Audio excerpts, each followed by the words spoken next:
தேசிய அளவில் UPSC தேர்வில் 2ஆம் இடம் பெற்று தமிழகத்திற்கும் வாடிப்பட்டிக்கும் பெருமை சேர்த்ததாக ராஜேஸ்வரி சுவியின் தந்தை தெரிவித்தார். மதுரை வாடிப்பட்டி பகுதியைச் சேர்ந்த முருகதாஸ், நாகராணி தம்பதியினர். இவர்களின் மூத்த மகள் ராஜேஸ்வரி சுவி தற்போது இந்திய அளவில் UPSC தேர்வில் தேர்ச்சி பெற்று 2ஆம் இடம் பிடித்து வாடிப்பட்டிக்கு பெருமை சேர்த்துள்ளார். இவர் கடந்த 2024 ஆண்டு குரூப் 1 தேர்வில் தேர்ச்சி பெற்று திண்டுக்கல்லில் துணை மாவட்ட ஆட்சியராக பயிற்சியும் தற்போது சென்னை தலைமை செயலகத்தில் பயிற்சி பெற்று வருகிறார். என் பேர் ஆர் முருகதாஸ். நான் இங்கே வாடிப்பட்டியில் எலக்ட்ரிக்கல் டூல் அண்ட் ஸ்பேர்ஸ் கடை வச்சிருக்கேன். அது இல்லாமல் LIC ஏஜெண்டாக இருக்கேன். என்னுடைய மனைவி முனைவர் எஸ் நாகராணி. அவங்க SVN காலேஜில் கணிதத்துறை பேராசிரியராக வேலை பார்த்துட்டு இருக்காங்க. எனக்கு மூத்தது பொண்ணு, 2வது பையன். மூத்த பொண்ணு தான் M ராஜேஸ்வரி சுவி, BE. அவங்க 2018 பாஸ் அவுட்டு சென்னையில்.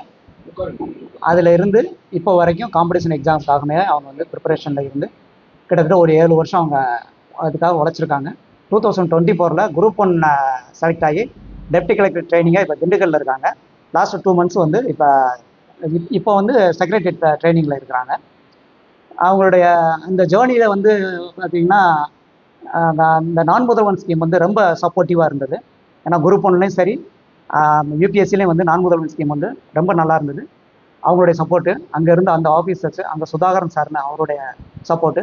இதோட முக்கியமான ஒரு விஷயம் நான் சொல்லணும் அப்படின்னு கேட்டிங்கன்னா, என் பொண்ணு இந்த அளவுக்கு ஆகியிருக்காங்க அப்படின்னா என்னுடைய ஃபேமிலி மெம்பர்ஸ், என்னுடைய கோபிரதரு, என்னுடைய மதினியார், என்னுடைய மாமனார், என்னுடைய பிரதர்ஸ் எல்லாருடைய சப்போர்ட் ரொம்ப நல்லா இருந்தது. அப்படின்னு கேட்டிங்கன்னா என்னுடைய சமுதாயத்தை சேர்ந்தவங்களும் எனக்கு ரொம்ப என்கரேஜாக இருப்பாங்க. அவங்களுக்கு நான் நன்றி தெரிவிச்சுக்க விரும்புகிறேன் இந்த நேரத்தில். நன்றி, வணக்கம்.